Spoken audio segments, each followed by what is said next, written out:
दुर्योधन के 56 भोग छोड़ कृष्ण ने खाया था बथुए का साग। जाने क्यों खास है ये जगह, आइए जानते हैं। बिजनौर से भगवान श्री कृष्ण का पुराना नाता रहा है।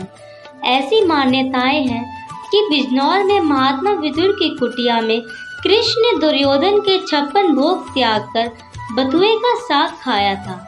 इसलिए श्री कृष्ण की आरती के बाद लगने वाले भोग में एक श्लोक बिजनौर में महात्मा विदुर की इस कुटिया से भी जुड़ा है। इसमें कहा गया है, दुर्योधन की मेवा त्यागी साग विदुर घर खायो जी। ये श्लोक उस समय कहा गया था जब महाभारत का युद्ध होने वाला था और महात्मा विदुर इस युद्ध के पक्ष में नहीं थे। महात्मा विदुर ने महाराज धृतराष्ट्र को समझाते हुए आधा राज्य पांडवों को देने की बात कही थी। तब धृतराष्ट्र ने उन्हें अपमानित करते हुए राज दरबार से निकाल दिया था। इसके बाद महात्मा विदुर ने हस्तिनापुर का त्याग कर दिया था। वह यही बिजनौर से 10 किलोमीटर दूर गंगा किनारे कस्बागंज में आकर अपनी कुटिया बनाकर रहने लगे थे और यहीं पर तपस्या करते थे।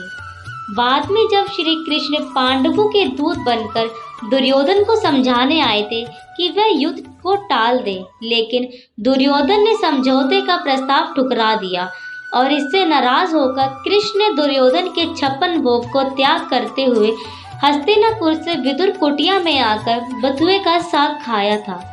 तभी से इस विदुर की कुटिया के प्रांगण में 12 महीने बथुए का साग पैदा होता है।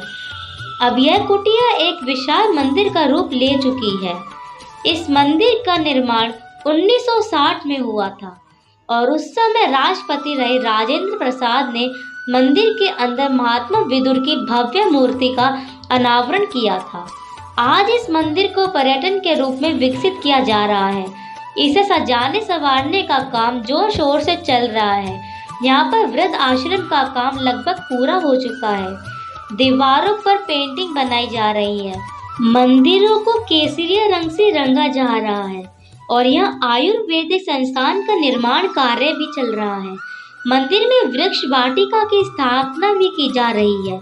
इसे भव्य बनाने के लिए कई योजनाएं चल रही हैं, जिसका कार्य अभी जारी है। जन्माष्टमी के दिन मंदिर पर भी लोग श्री कृष्ण की पूजा अर्चना के लिए पहुंचते हैं और आज के दिन मंदिर में श्री कृष्ण भागवत कथा का भी आयोजन किया जाता है ताकि कृष्ण को इस कथा के रूप में याद किया जा सके। इस जगह को दारा नगर कहा जाता है। ग्रंथों में बताया गया है कि महात्मा विदुर ने ही इस नगरी को बसाया था और एक जमाने में यहाँ स्त्री को दारा कहा जाता था। इस जगह का नाम दारा नगर इसलिए रखा गया क्योंकि महाभारत के युद्ध में शहीद होने वाले सैनिकों की विधवा पत्नियों हस्तिनापुर से गंगा पार करके यह महात्मा विदुर के पास आकर रहने लगी थी। तभी उन्होंने इस नगर को बसाया था और क्योंकि यहाँ रहने वाली सभी स्त्रियां ही थी तो इसलिए इसका नाम दारा नगर रखा गया था। जय श्री कृष्णा।